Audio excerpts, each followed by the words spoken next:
I'm Commander Shepard, and this is my favorite podcast on the Citadel.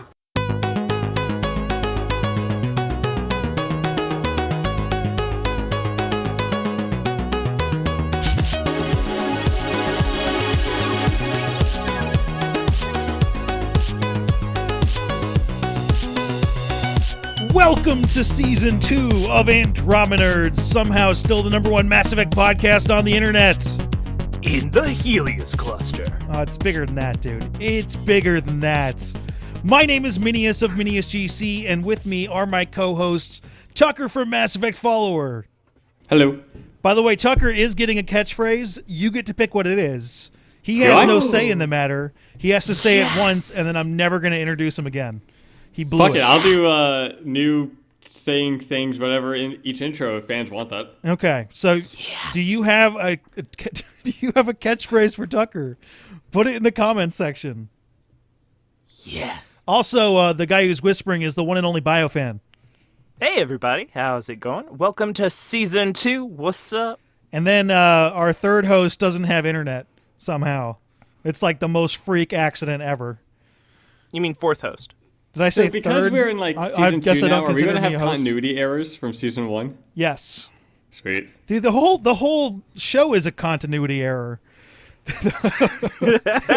mean, Actually, the producers of our show thought my name shouldn't be Tucker. It switched to Tyler. I still love Tucker. That one's still. Do you guys Tucker. realize that we haven't recorded a podcast in like a month? We've been a little bit busy, you know. Even though there's been some stuff pathfinding out. and stuff.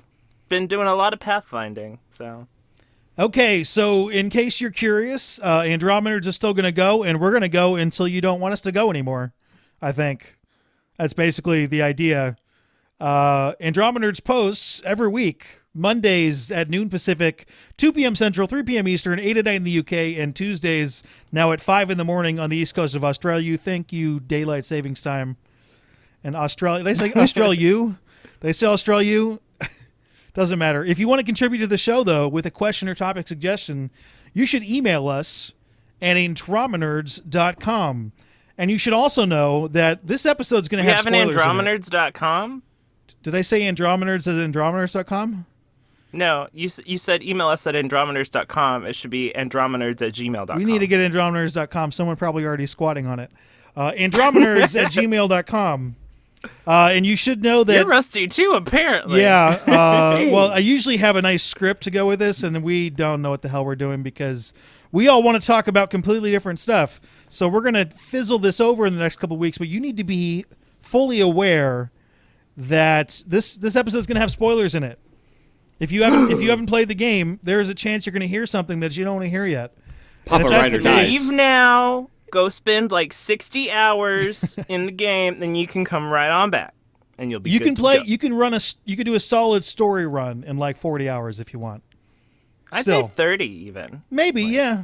I mean, if you rush it, to get all the allies and squad mate content, I was thinking 40, but you might be right. Yeah. What's been your favorite ability so far?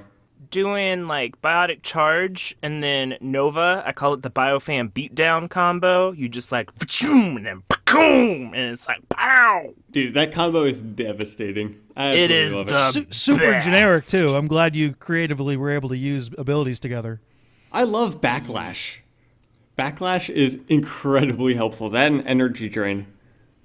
I call Lance the biotic bitch slap because that's really what it is. You just like throw it and it hits them in the face and then they're dead and then pow.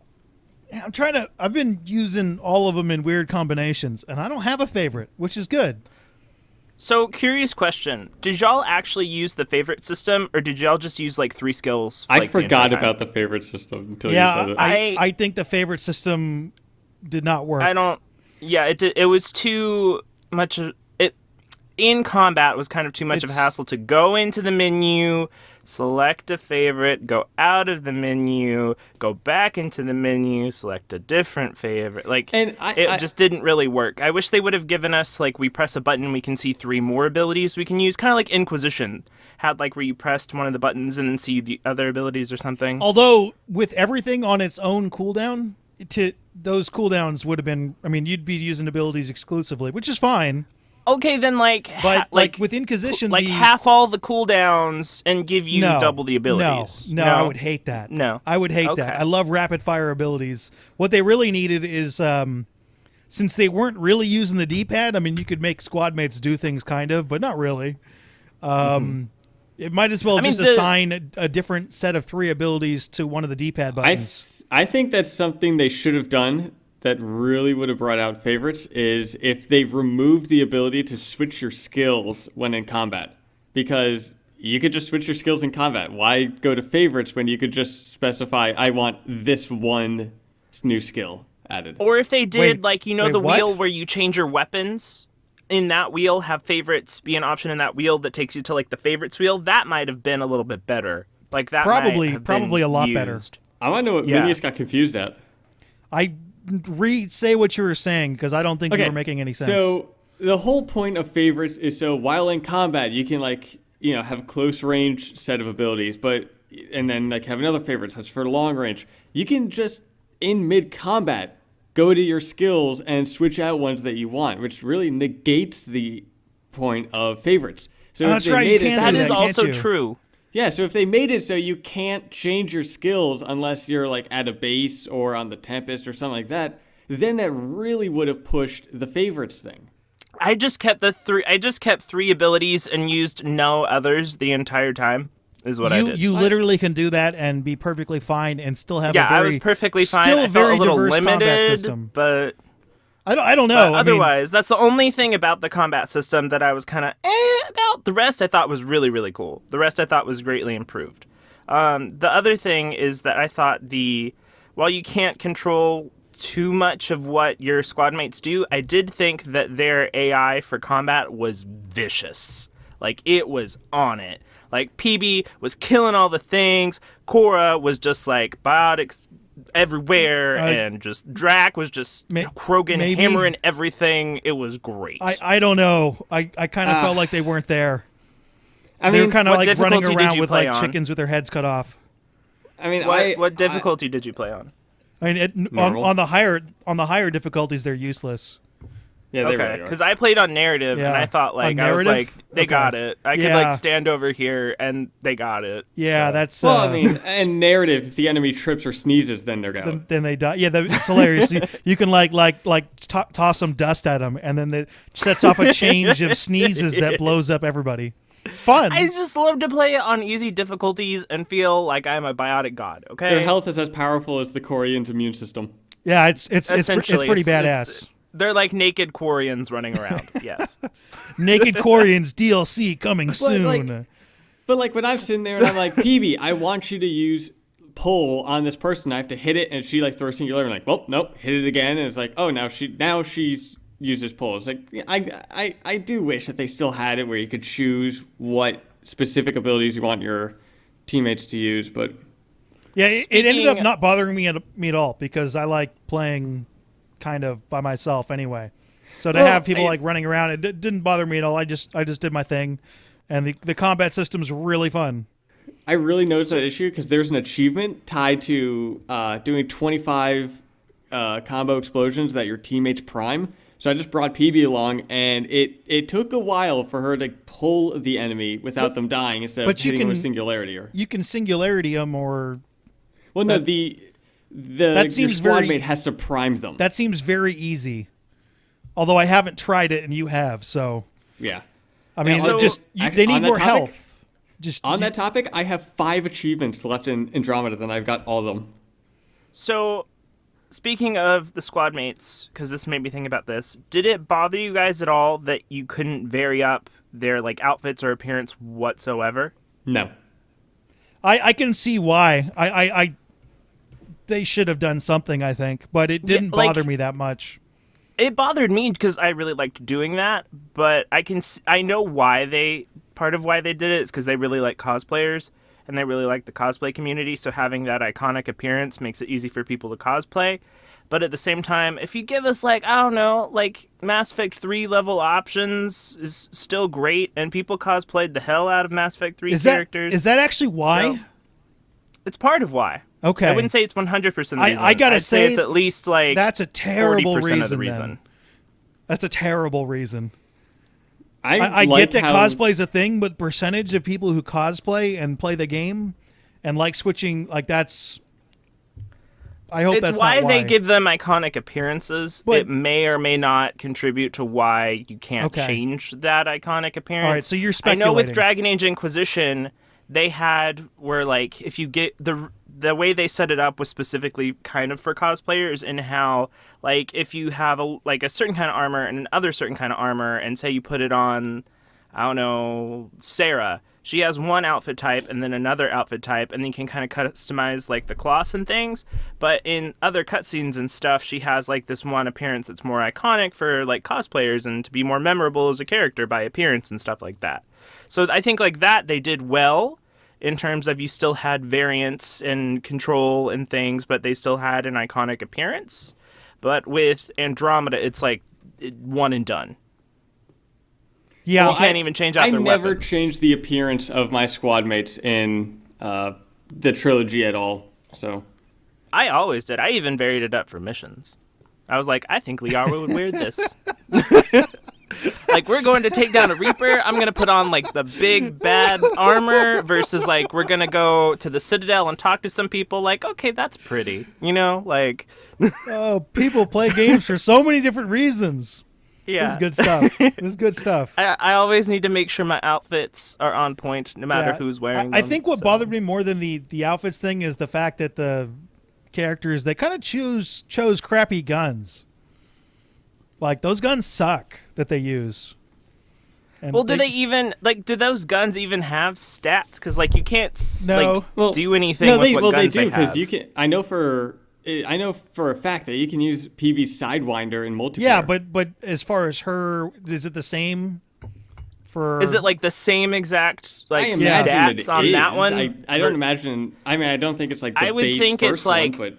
kind of like a bait, like I would think it's different. I think PB's weapon's probably the best. I think PB has a very good weapon. I also think Drac with his Krogan hammer ability thing is the best the hammer, but his shotgun's garbage. And Vetra's assault rifle is also garbage. But then if you give her that ability where she shoots like 1,000,000 bullets every second, then it's kind of not so rubbish. You can use other guns to do that, though. This is a really minor point. I mean, yeah, like this is just, I mean, it's still good because BioWare people do listen to our podcast. So it is good to have constructive criticism. I shouldn't use the word garbage then. Although, like it wasn't a big deal. But I mean, I really like the combat. If it was important to you, but it's a minor point, then it's still something that is beneficial for them to hear, is what I say. Just communicate. How about this? What did you guys like the most about this game? The combat. Yeah, I was going to say the combat too. Absolutely. The combat's phenomenal. It really is. It destroys the combat in the original trilogy. My love triangle. So that's interesting that like I remember you you're actually, do we even want to get into that? I'll hit the pause button. No, yeah, let's do it. Let's get into it. The gay romance thing? Yeah. Okay, cuz I remember when we first played the game in there and you were freaking out that you could get in the love triangle. And like you're like, this has never been a thing. You've never been able to do this in a video game before. And I was trying to think like, I can't say I've explored that, but I believe that 100%. So that's a huge step forward, right? I should probably, for the people that have no idea what we're talking about. So the community obviously then is really into the gay romances in this, right? All the male-on-male romances. That's a big, everybody's really happy with it, right? Okay, so let me just give the full story. So when I first played the game, I did not know any of the background info on who had what kind of content and whatnot. So when I first played it, I went in totally blind, not knowing what was up. And I had a really enjoyable experience romancing both Gil and Reyes and expecting at some point for there to be like a confrontation where they're like, oh, hell no, you can't date that other person. I'd have to choose. And I was like, I don't know who to choose. And I just went further down the rabbit hole. And I'm still like, I don't know who to choose. And I think it was technically a bug to where you weren't blocked off for either romance. But it was still, hey, it was fun. Even if it was a bug, it's the best bug that I have ever had. But so the thing about the romances in Mass Effect Andromeda in terms of both sexuality and relationship progression, there is a lot of inequality.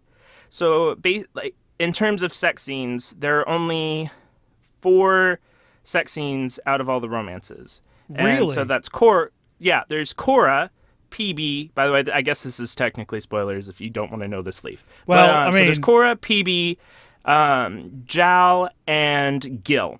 The thing about Gil's is you don't actually see any relations, and it fades to black.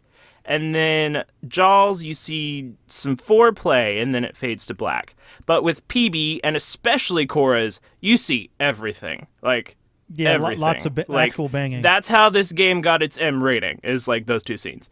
There's a lot of animation work that went into it. You can definitely tell, compared to all the rest of the romances, where the work went into, and that was Cora and PB's. And if you look at the options, it's heterosexual male writer that gets the majority of romance options and the majority of sex scenes. So a lot of people were thinking that it was way too unequal, and this is coming after especially Dragon Age Inquisition, where as a whole the romances were a little more equal across the board, and also coming after the Mass Effect trilogy, where male players that wanted to romance a male character had to wait all the way until Mass Effect 3. So it's kind of, there was a lot riding on that. So a lot of players who wanted to romance a male character as a male writer felt like they kind of got the short end of the stick. I still enjoyed what experience I had, but I will agree that in terms of content, there's definitely a lot of inequality, not only just for sexuality, but also for relationship progression, because Liam doesn't even have a sex scene. Jaws is decent compared to the others, but there's PB and Cora definitely gets, it's obvious that where the work went into. So that's it. That's interesting. That I did not know. Yeah. I do think, how many other series or game series in there that have multiple relationship trees that go into both hetero and homosexuality? How many games out there are that do that? Dragon Age does a pretty decent job. Okay, so that's a BioWare game. What else? That's a we got? BioWare game. How about BioWare don't is one of the count most BioWare gay-friendly companies in terms of relationships in video games. Is there anybody else? Is my question really? Yes, but not to BioWare level, I would say. Who else? Dragon's Dogma had some. Really? Yeah. Really? I haven't played it. I just know that it had it. I never got that far in that game because I didn't. Well, I'm trying to think. The fact that I That's have to kind of that's a think Japanese might tell game, you too. something. But yeah. there are others. I'm here's just currently the point. blanking. It's like I understand. Like these sound like legitimate complaints and stuff.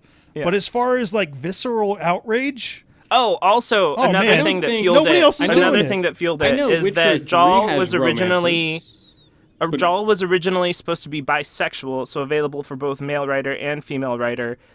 Scott Taylorson recorded lines for the romance, but for some reason it was cut. I'm thinking probably because they didn't have time to complete it in order to meet ship, is what I think happened.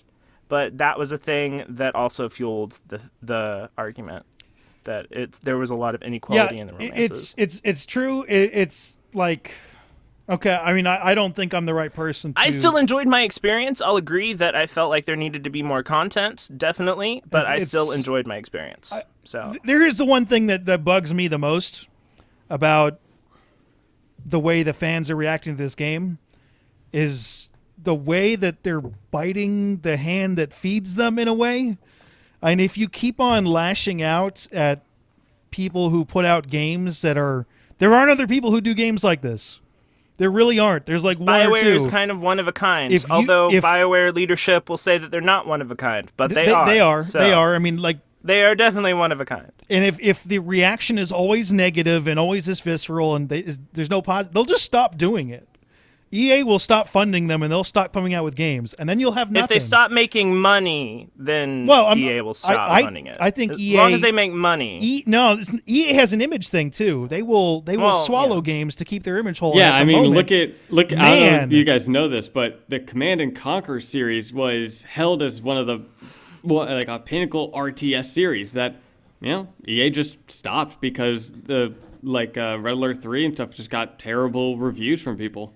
So they will hold on to games if they're not being reviewed well or for PR reasons, and that's where they're at. So this is what I'll say is that feedback is very valued. BioWare really values feedback, but when you give feedback, give it constructively. Yeah, explain why you weren't satisfied with something, or explain why something bothered you, or explain what you think could have been done better, but communicate constructively so that way that feedback can be taken and actually used versus, oh my god, that was so stupid, she's so ugly. Yeah, no, it's like you send a message to them. They can't do anything if you do with a that. decent review or you critique it like an adult, they'll listen. If you go, hey there, my face is tired, they're not going to listen to that.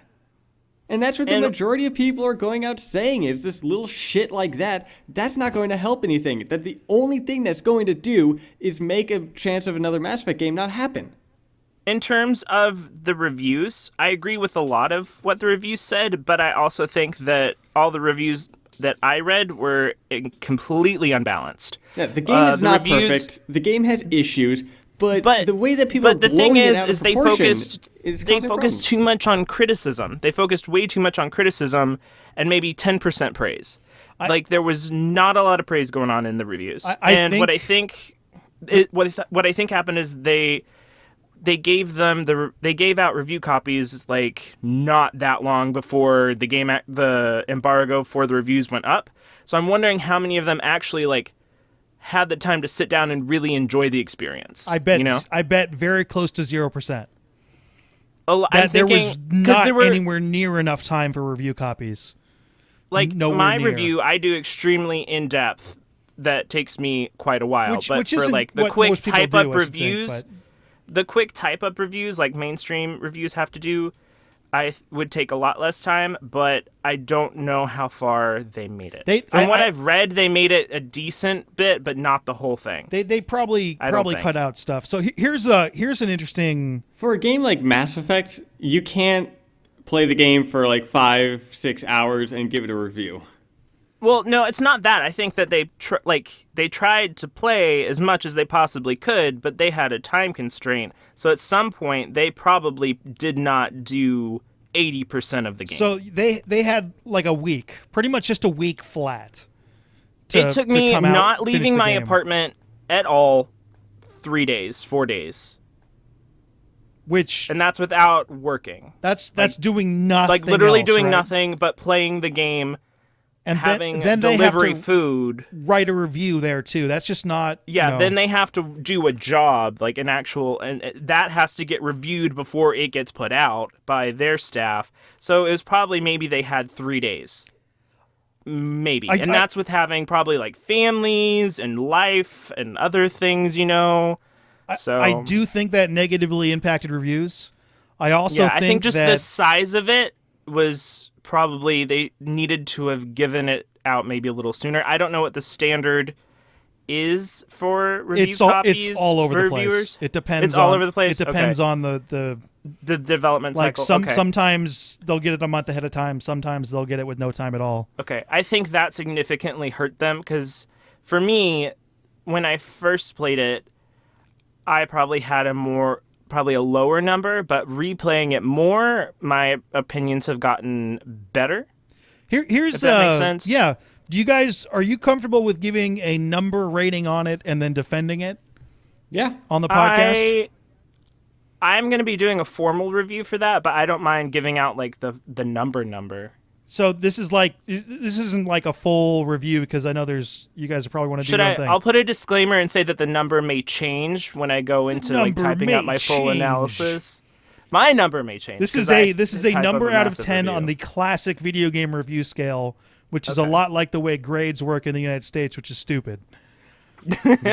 So if you you can miss whatever. It doesn't take advantage of that. So you or where it's on the Metacritic rating, what would you give it out of 10? 7.5. That's really low. The reason I give it 7.5 is because, for me, there were a lot of issues with the story. I think that the crit path compared to the rest of the game was not enough content. I think they set it up, they were very much inspired by Mass Effect 1, which that kind of story in which it is formed kind of like an onion, like you peel back the layers to get deeper into it. It took a while to get into the game, but once you got into it, it was really good. But the thing about the crit path was a lot of choices did not have repercussions other than a few people being mad at you. So, and a lot of choices were also kind of tacked on at the end. So I feel like that part, there wasn't a lot at stake in terms of the choices. I think it's very well set up for going forward in the series. I think that part's really well done. But I think that in terms of the story content, it wasn't necessarily BioWare's A game. I think that there needed to be a lot more repercussion. And there was also just like bugs and things, but I kind of expected that. Here's a my main question thing was that goes the story. with that. Why do you play video games? Like, what I do play you want out video of video games games? An escape from Okay, just an escape. life. When you a you play a relaxing game, experience and fun and emotionally stimulating. That's the key. Emotionally stimulating. to try to get I guess that would work. Emotionally stimulating. So you were looking for story. Yes. Okay. So the fact that when you're more of a concentrating on being a story gamer, the fact that that 7.5 probably reflects that aspect, that is, I can totally see that. There's a lot of really good things that they did. The different environments were all gorgeous, and fun to explore.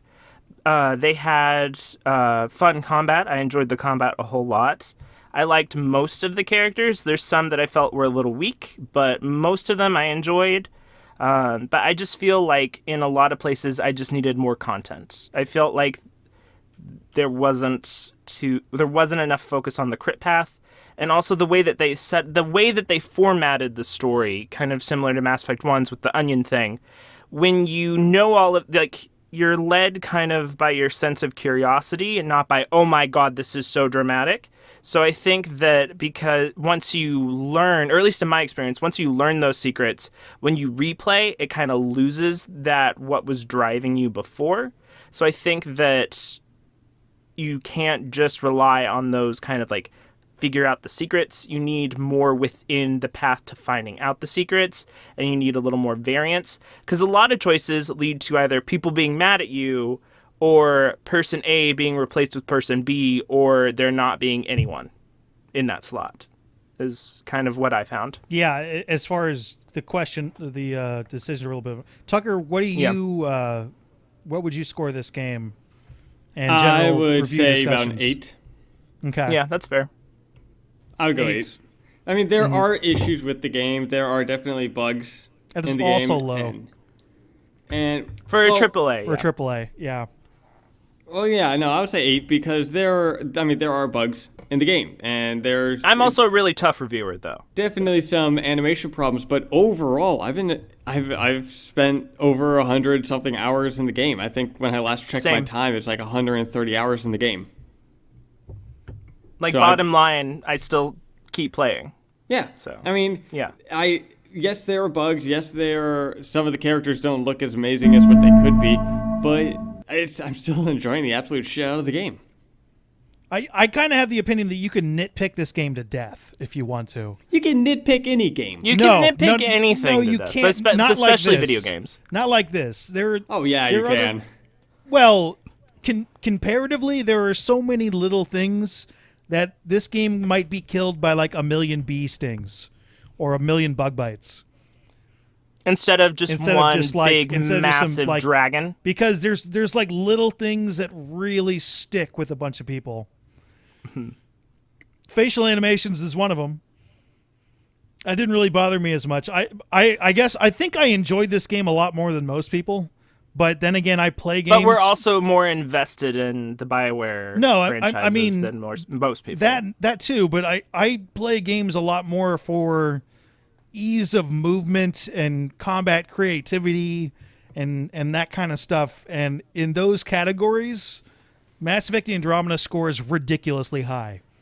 So what number would you give the game as a whole? Overall, 8.5, which is Okay. for how. In fact, you know what's kind of interesting is my two complaints. The biggest complaint really is about pacing, where they could have trimmed the fat out of this thing and pumped it up to like a 9.5, in my opinion. Like, what fat do you think would have been trimmed if you had the decision making? I would have taken out the entire open world type thing. Really? I would have removed that entirely, which removes a lot of content, but it also allows you to go directly from story mission to story mission and push the story along. I kind of agree that because the pacing is an issue, and pacing is an issue with. I mean, you guys have seen movies and TV shows and read books where the story's really good, but if the pacing is awful, it drags the whole thing down, and the way everything's spread out ruins the pacing. Not entirely, but it's bad. And in that case, it drives the story quality down because the pacing isn't there. And it's very, very difficult to do that with an open world setting.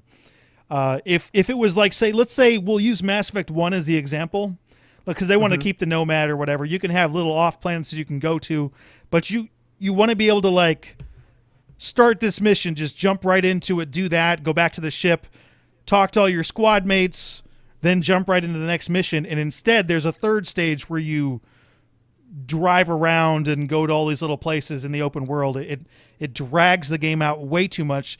And I think that some people would really like that. But on the whole, for a story-driven franchise, it's damaging. Especially when you want to get to know the characters. If you're spending all this time out in the world, you can't know the characters. There's too much going on. And if they had like condensed it back to a Mass Effect 1, Mass Effect 2 type level, where yes, there are hubs you can explore, and yes, there are little planets you can explore, but if you want to go from mission to mission, you can do that quickly. And you couldn't do that here. Do you think that instead of, say, trimming the fat, you do a fat transplant where you take the time and effort that went into most of the open world creation and put it into the story, the core crit path? Do you think that would have made the game a lot better? I don't think that analogy really works because you don't have the same people working on that stuff. Okay, well, time, I guess, or resources. If it works out, I guess. I think by cutting out that fat, a lot of the complaints on lack of story, I think some of those will dissipate. Yeah. It's just... Because I kind of agree. I think the pacing in Mass Effect 3, cut off the ending for this discussion, because that's a whole thing, but the pacing in Mass Effect 3, I absolutely loved. Because you do big story, another big story thing, talk to your companions and stuff, another big story thing. It's all just like bam, bam, bam, bam, bam, amazing. Until last 20 minutes or so. But otherwise, amazing. That's what I think. Yeah, and it kills great storylines if the pacing's not there, and the pacing wasn't there. And I don't know of a lot of games that are...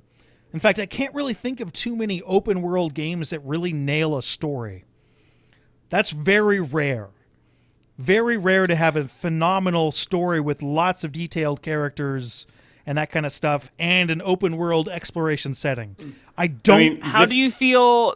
This is what's being compared to Mass Effect Andromeda a lot. It's Witcher 3, which the story of Witcher 3 is really good. It's pretty amazing. That's not... Well, it is fair because that's the gold standard, but it's also like, man... I love the people who are like... What fucking annoys me about people comparing the game to Witcher 3 is they're like, oh, this was made by CD Projekt Red and less time than with Mass Effect Andromeda. I don't think that's actually true. Well, no, the development time for Witcher 3 was 3.5 years. Development time for Mass Effect Andromeda was 5 years. But the budget I agree. for I'll Mass say that Effect to me, Andromeda was $40 million. The budget for Witcher 3 was $81 million.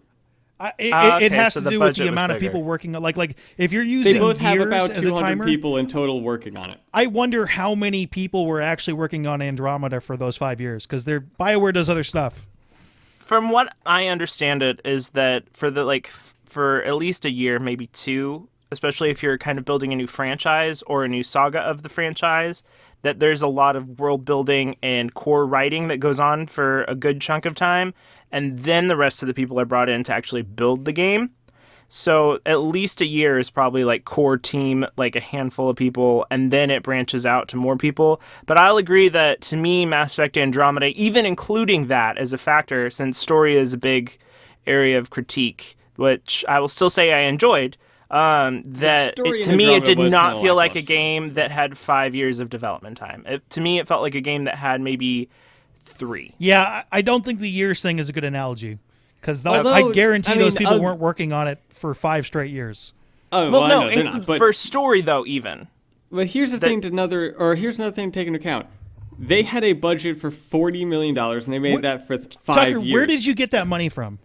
Or that number That's from? what it's been out. It's been publicly revealed. Yeah. Public revealed by who, though? I think it's been Is up it on bad if I Kotaku. Is it say Trolley PewDiePie? McFuckface who revealed that? What's Is it bad if I say- what's the budget Hold on? on, let me I Google it. I have a really hard time believing the 40 million number. It sounds way too low to me. Yeah, especially for an open world game. Sounds Hold on, I'll way Google too it. low. But thing also with 5 years of Oh, development. I think it was Forbes. Hold on, let me look. With 5 years of development, a lot in gaming changes in 5 years. A lot. So they could have had something going on for, the first 2 years. Something comes along and, oh shit, we have to scrap 90% of what we made and have to do some more stuff.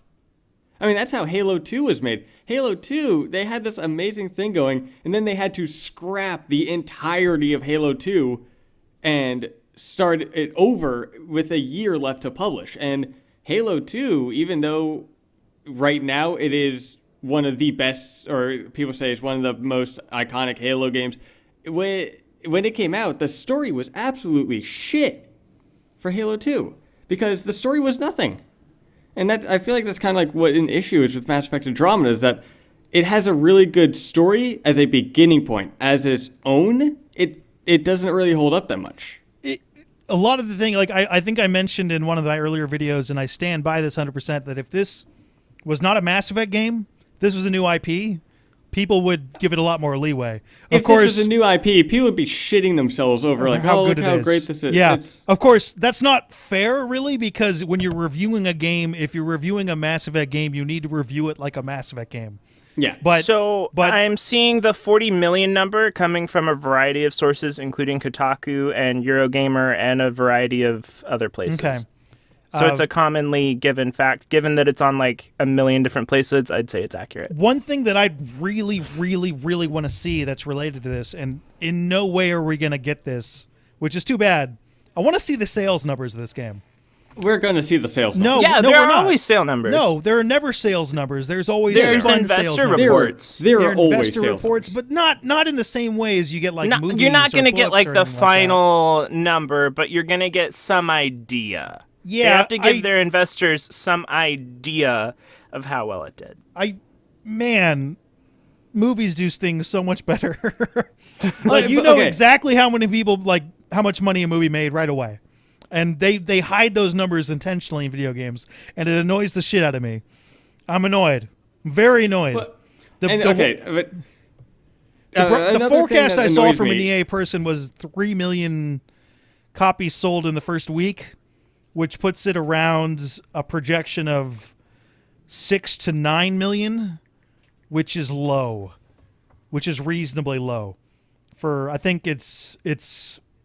I mean, if the $40 million budget thing is true, that's not that bad. But if it's a normal AAA game, that's on the low side, especially if it gets to 6. What I want to know is how much of that budget was for things that aren't development, like marketing and things like that. Probably zero, Well, because No, no, Tucker, listen to me here. When you have a budget, especially on a movie, there's the budget to make the movie, and then there's a marketing budget. They never combine those. So normally, what's your idea is you take the production budget for Mass Effect would be 40, and then you multiply that by 2.5, and that's your overall budget. So, especially for movies, they're like, oh, this movie cost $100 million to make. You're like, that's true.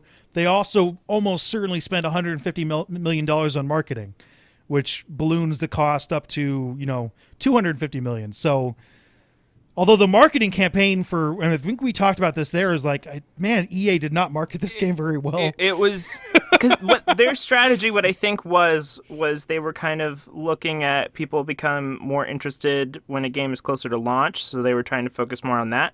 But what I think what they lost in that was feedback, because there was a whole lot of feedback really, really close to launch when people started seeing more of the actual game, that they were trying to fix some things closer to launch after getting that feedback. So I feel like if they were to have stretched it out a little bit more, then they would have had more time to get that feedback and maybe make some adjustments based on that feedback. Like the facial animations thing, when did that start? That started originally with like the Sarah scene on Kadara in December. It was like the gameplay trailer in like December.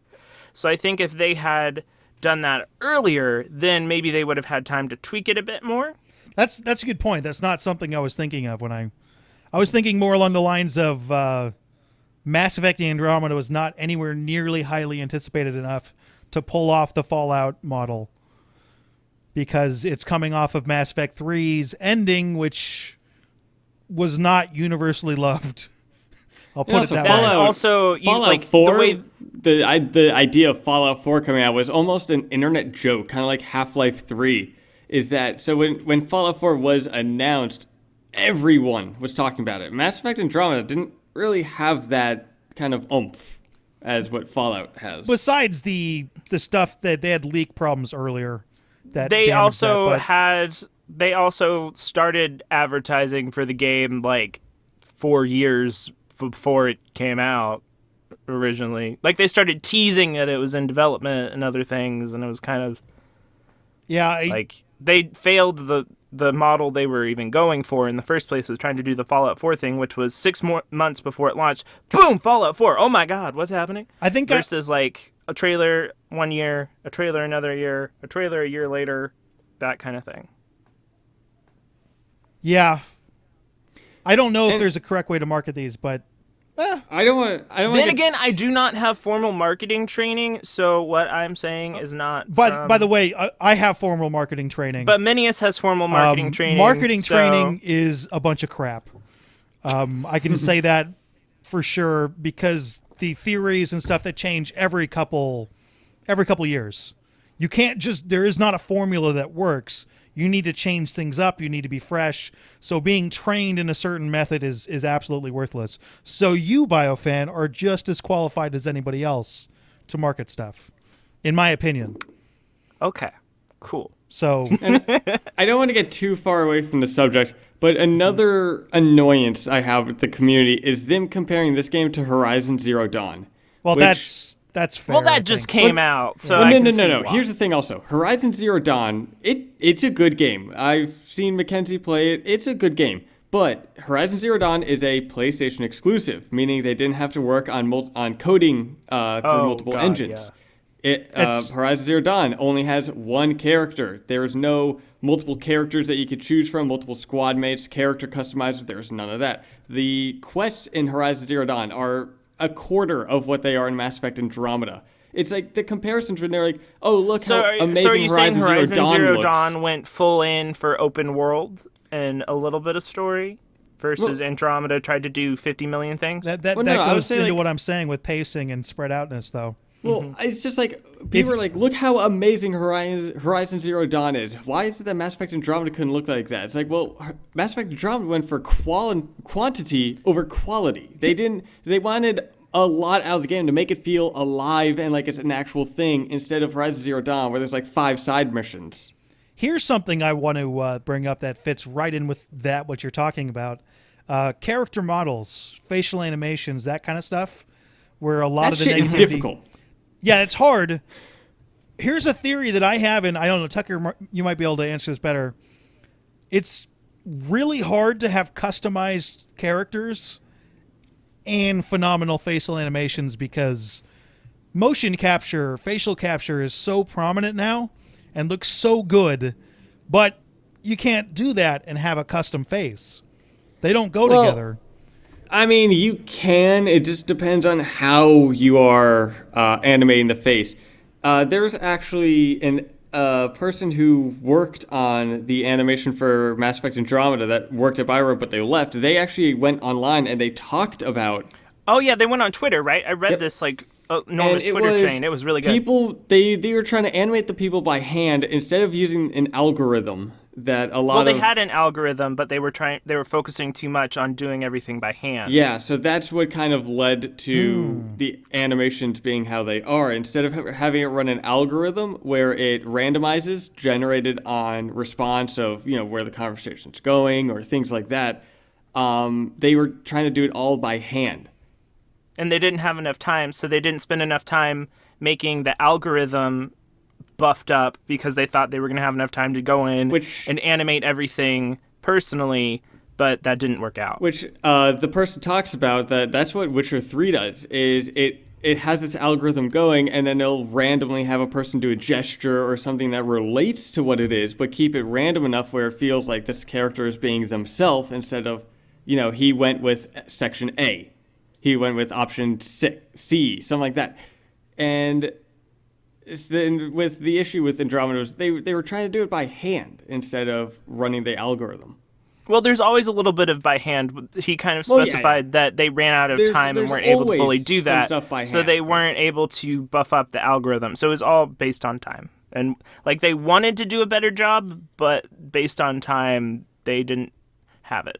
So I still think motion capture blows that stuff out of the water. But it does. Man, could you imagine facial motion capturing all the dialogue in Mass Effect Andromeda? There's like a million How lines. much? What would the budget have? What would the budget be then? Not just budget. How about the time? Well, I think 40 what they million. do is they capture like mouth sounds. So you take all the different mouth sounds you can make, and they kind of do that for lip talking. I get that, but maybe? I'm comparing. We're talking about Horizon Zero Dawn, and I'm thinking specifically about Naughty Dog games, which you two probably aren't as familiar with. But Naughty Dog does something which is going to be the industry standard because it looks so frickin' good. They have full-on actors. I mean, they do this. They do this for all the way movies back to Avatar, where they have a camera on the actor's face, where their face is dotted, and they're actually acting out the entire scene as they do it, and they motion capture that's what they all do of with that. Halo. Yeah, and it looks so good, and it But how blows long other is the stuff out of the water. game's story compared to Andromeda? Well, yeah, with Naughty Dog games and Honestly, with Halo and things like that, those Uncharted are very probably straightforward. compares favorably. The fourth one. Really? Yeah, you talking about the amount of actual story content? Yeah, like the amount of actual cutscenes. Yeah, there's. I imagine there's less because there's no diversity in it, right? I mean, you're not romancing 15 different aliens. Yeah, I was going to say, with Uncharted, there is a big story, but with Andromeda, it's, okay, act out as if they did this choice. Now as if they did this choice. While Uncharted is act out this scene. Instead of this choice, this choice, this choice. And then this branching one, this branching one, this branching one. But the issue there is, though, that exists as a video game, and it's out there, and it's going to be compared to Mass Effect Andromeda. And one of them looks better. And it's the Uncharted version. It's the Naughty Dog version by far. And so it's more difficult to have that diverse of a story. I had an interesting, the most interesting poll I've ever done. I asked people if they would rather have stellar facial animations with motion capture, facial capture, or a customizable character. It was split right down the middle. Really? 50-50. Wow. And this is I would pick the customizable character. Exactly, and then some people would go in the other way. So when you're comparing it to, especially The Witcher came up, but character models that are set are always going to have better facial animations than character models that are. Well, yeah. If you can't change the way that character looks, then you can set how they animate, and nothing you're going to do is change that. They kind of sort of set. They had sort of kind of set character models because they only have 8 face options. So, and you can't vary them up too much. No, so but it's enough that it makes a difference. I mean, it's 8 times more than just having one character, and per gender. So 16 times more. It's technically. Yeah, it's such a difficult thing to do as much as they try to do and still have the high quality that people apparently are demanding. So, well, they are working on patches, so we'll see. Speaking of patches and stuff coming out tomorrow, at least after this show releases tomorrow, which is the 4th, this show is going to release on the 3rd. BioWare is announcing something about the future. I love that. I love that because some companies don't do this, but BioWare is being extremely transparent. They're not hiding and sending out little messages. They said, no, we're coming out. We're gonna talk about things that are going on. We're gonna talk about our plans for. Which, by the way, is incredibly admirable. I have That a is very huge admirable. amount Like of they're respect actually for addressing the it. game Yeah. with Like- a livid passion, And they'll- but the fact like- that the developers are still going to come out and talk about it, you still have to admire that. the chin on these guys, like to use a boxing metaphor, is the sturdiest imaginable. There's so much crap being flung in the air. The fact that people are willing to stick their heads above the ground is amazing. But so here's the follow-up question to that, though, is what are they going to announce?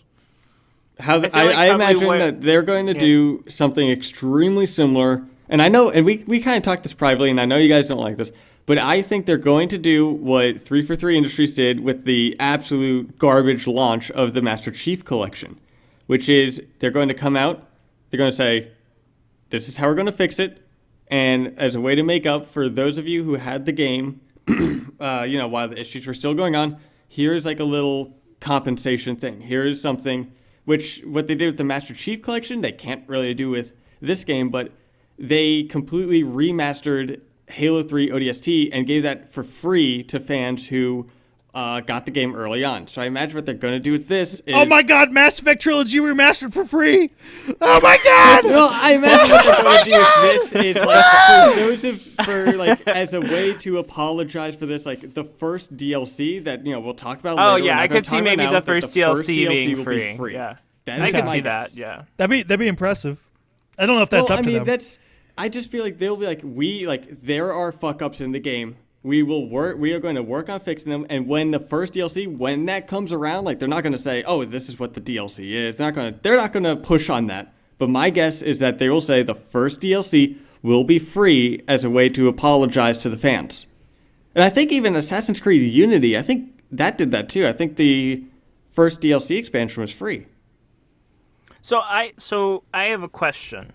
Sure. Not discussing what happens in the ending necessarily, because a lot of people probably haven't gotten there yet.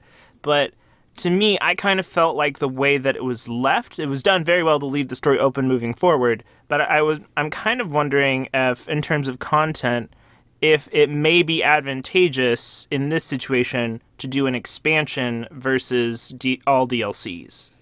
You mean like pulling a Destiny where they just do expansions instead of DLCs? No, not like Destiny, like with Dragon Age Origins, how it had like Awakening. Maybe. Like an expansion, It- like it- Elder Scrolls kind of the expansion. DLCs are really bleeding over with expansions, though. I mean, DLC is downloadable content. I mean, when they Yeah, I can know, have but free like skins versus for a like weapon, maybe a that's DLC. 3-hour DLC story thing, another 3-hour DLC story thing. You get like a 10-hour, because like with DLCs, it has to be kind of narrow in scope because it's a kind of shorter addition to the story. It's its own kind of separate thing, adding on to what exists. Versus with an expansion, the arc can be a whole lot wider in scope. Yeah, You get what I'm saying? I think it's somewhere in the middle, but I know exactly what you're saying. I have more Do of you a think breadth. that I don't know that if it would be more I don't know if they can do advantageous? that. I mean, where's the time and the money to do this stuff? that is also true? It's well, I mean, I guess this is some Well, stuff. they have all like the textures in the game and stuff, so it's mostly like building new environments and character animations and vocal recording, I think. so like It's like what you do for a relaunch- DLC, but longer. So a relaunch like a year from now, is that what you're thinking? No, like an expansion a year from now, maybe. Okay. Well, it's kind of like a relaunch expansion. Who knows? I'm curious to see what they're going to be doing because I guarantee people are going to be mad about what they're doing. I'm People are also gonna be not mad wanting no matter what. They're going to be I'm so also mad. not wanting to expect anything because I just want to like go into whatever happens on April 4th with an open mind and see what they do. I don't want to be thinking anything like free DLC or anything. I want to kind of go in with no idea expect what they're going to do so I can kind of more openly take in what they give. I think they're going to just announce a bunch of patches. That's kind of the bare minimum is what yeah, I think. I think this. I mean, obviously, giving away free stuff would be They fun. have said publicly that there will be like stuff in like May. Oh my God! Stuff in May. Mass Effect Trilogy remastered. I don't know what the stuff is, but it's like I don't want to say content because that makes it seem like DLC. Commander but like there's Shepard. something. Okay, I was going to get into By more the way, spoilers. that choice in the character creator, did you guys ever encounter anything that actually referred to Shepard's gender? I think I've heard them say he because I picked male Shepard. Yeah, there's a Okay. he or a she. But spoilers, we're getting too far. So we've actually done a pretty good job of not getting deep into spoilers. So we're gonna probably cut this off here and go to our do we wanna do third or fourth questions? favorite segment, the question segment. Well, that'd but- be awesome if we had Oh, questions. do we want to do a poll? We haven't done a poll we need in a to while. do a poll. Do we not have any questions? All the questions are before the launch and like, what do you think about this? What do you think about this? None of There's them no are like. questions. Someone, after one of you launch? tweet That's out, give us a surprising. question for Andromenerds right now. We're going to answer it. Okay, And I'll Adam Wigley I'll think of says a he poll. has one. Why don't you love me anymore? Adam, get over Yeah. yourself. Holy Adam, we shit. love you. I really hope his self-esteem is not tied to Andromenerds. I feel really bad don't about know. that. Who is your favorite Krogan squad mate? How about that? Oh, okay. Not in Andromeda. You mean period? Oh, like over the whole entire franchise. I was like, wow, BioFan, that's a lame poll. over the whole I know franchise. who Adam Wigley will vote for. Actually, I wonder what Adam Wigney will vote for. Adam, we're thinking of you, and what do you mean we don't love you anymore? Jeez. Come on, Adam, please. Do you want to go with that? The three Krogan Yeah, squad let's do mates? it because I feel like that. Or I could do Asari. We've also had a number of Asari. So do you want to do Krogan? I feel like Krogan is a good one to do. Wouldn't We want wouldn't to do Liara a multi crush? one? One Wouldn't of Liara Krogan, crush one of the? Asari? Liara would crush the Asari poll though. That is true. Do you want? Yeah. We can do them both, but I imagine Liara would just crush that thing. Is anyone's favorite Asari squad mate Samara? Really? I think I don't the think person out that of would win all of is them she Morinth. would win. Oh, that's right, Morinth. Forgot about Morinth. I mean, that's kind of like a half squad mate, Well, she's theoretically a squad mate. theoretically. Okay, do you want to go with the Krogan? Who's your favorite Yeah, Krogan squad mate in the Mass Effect series? Do we want to put as a fourth option? This might be fun. Put Minius. No, because that'll skew the poll dramatically. Minius, That are was you a romance option? Yes, but really, it's very difficult to romance me for multiple. What is your reasons. loyalty mission? What is my loyalty mission? Is it rescuing Conrad Berner? No. Oh, there's 20 votes now. It's actually pretty evenly split. Drax way up there. I did not expect that. Yeah, I did not I expect voted that for either. Drac. I think Drac is the only Krogan squad mate I've ever brought on anything. I think Drac Really? is Because compared to Rex and Grunt, he's my least favorite. Still love him, but compared to all three of them, he's not at the top of the totem pole. he might be incredibly badass. Like it definitely lives up to the Krogan legacy, if that's what you're. I would say he lives up to that Krogan legacy, and he's cool. But compared to the two that we've had before, I think the other two are more lovable. In my personal opinion. Unless you're a Lexi Doctor. Unless you are Dr. Alexi, in which case there is a clear winner. Who wants to jump his artificial bones? There are new messages at your private terminal. I would like to know how you feel about meeting the Angara and how the game handled it. You know what? I feel like these discussions should come later. Oh, all right. Can 'cause you I was can about you to give an can answer. you can you pause? Do you have a good answer? Do you want to go with that? Well, I was just gonna say I I'm have an kind of answer. disappointed with meeting the Angara, just how quickly they could speak English and interact with you. I was really hoping for like a decent amount of time where you're trying, like as a cutscene kind of thing, but trying to figure out their language, and maybe the first time when you're walking through the Angaran city that you don't know what they're saying. I feel like the translator thing was not addressed nearly enough as it should be. Yeah, it was they, kind of like they a background instantly started detail. speaking English. They scanned Well, you they- once and spoke it. Yeah, and That was- even that itself wasn't actually addressed. And then, but I did enjoy like the scenes it kind of. Like, I liked walking through the city, and I liked, like, the landing part and stuff. Like, I thought that was good, but I also felt they were a little too... It felt a little quick, kind of. Yeah. But at the same time, I feel like that translator thing should have been I feel like that could be a super expanded topic, so I want to like put a pin in that and come back to it. Oh, okay. Yeah, but one more thing I do want to talk about that is I feel a big reason why I feel let down is whenever people ask the developers on Twitter, they always said like, oh, just wait till you see how it is explained in game. It never felt like it was explained. It never really was. No. And, I mean, you would have to like really hunt in the lore to kind of find it. Maybe it's in the codex somewhere, but it's to do some not digging. actually for a casual vast majority player. They would have no idea. The one thing there is, I mean, unless you could do the language thing interesting, language barriers are incredibly difficult on relations, and the whole game is about alien relationships. Yeah, so I feel like they could have done so much with that language barrier thing. But I mean, I wouldn't want it to be a major plot point, but I do think at least if they explained the I translation think it should have been a thing- major plot point. I think this is another good discussion. So here's one question. Adam jumps right on this. He wants Okay. to know who's going to win in a fight, Vorn or Char. In the Who's fight, Char? Char is the Krogan who spouts poetry on. Oh, I vote Char. I think Char wins. Char's a full on like he's actually a badass. He just doesn't show it. He's got a sensitive side. He has capability. He's just very much in love at the moment that you meet him. I'm sure that he has a kill count. I am He sure does. of it. He dies fighting the Rachni. He has a kill count, yo. So Vorn like has plans.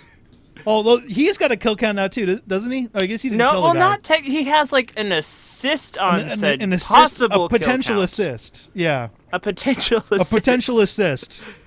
Not a kill count. That's confirmed. Not a kill count. Potential assist. I Any- do like him though. That I sounds like really my do. scores in multiplayer. A potential. Are you still bad? Assist. No, actually, I am like top of the team whenever I play multiplayer, I and I've don't been doing believe you. silver. Apparently, I was not so good because I was just poning everyone with my fists, and apparently that you don't earn badass points. Well, so... it's you want to No, deal but damage. I gotta but- say, backlash is so fucking helpful in multiplayer because you can have a person like disarming the bomb, and you sit there with backlash and like block stuff for them. you can also use barricade for that too. Yeah, it's like they really did add a like support things for multiplayer, which is so great. Okay, we need questions coming up. Please ask us questions so we can play this soundbite. There are new messages at your private terminal. Sound right. I'm gonna plug it in there. Yeah. Then I'm also gonna leave BioFan thing in there.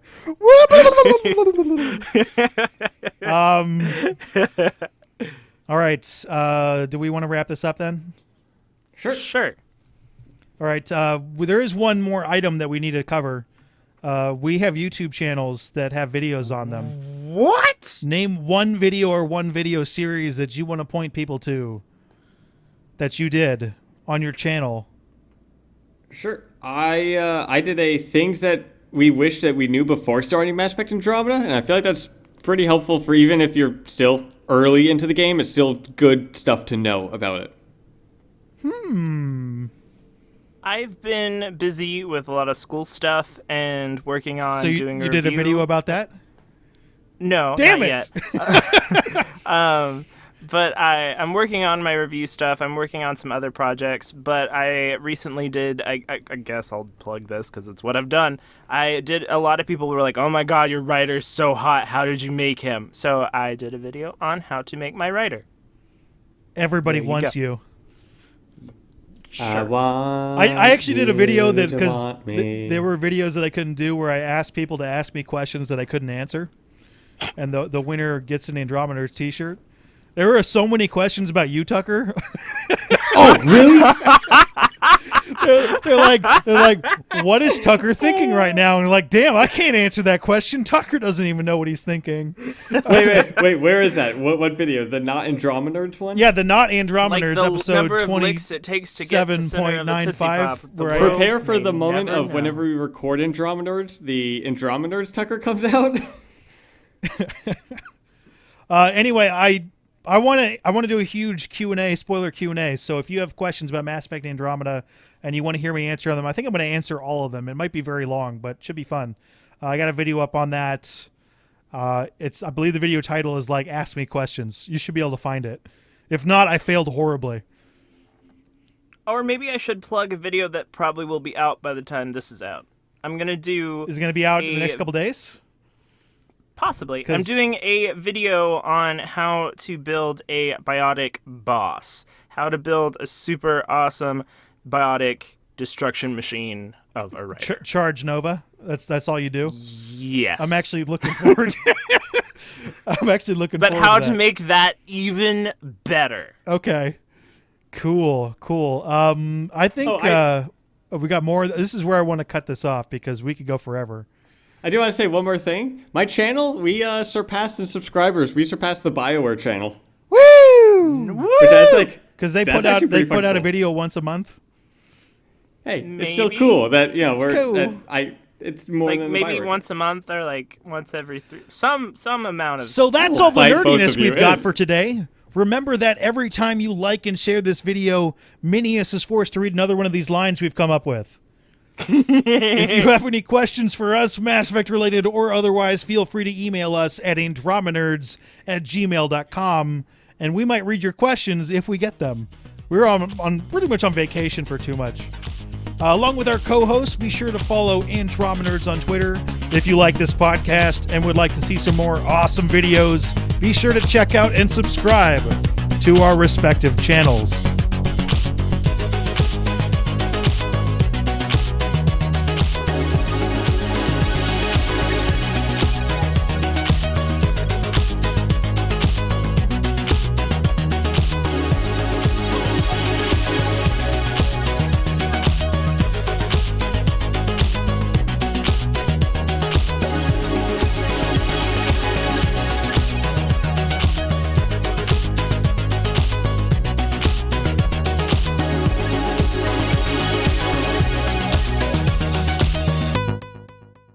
Woo! Oh my! Season 2, episode 1. Oh my God! Yeah. You guys let me go all the way through that. Holy crap! Oh wait, did you want me to interrupt it? Do it again. No, I'm not going to do it again. I'm gonna cherish that moment. Season 2 started flawlessly.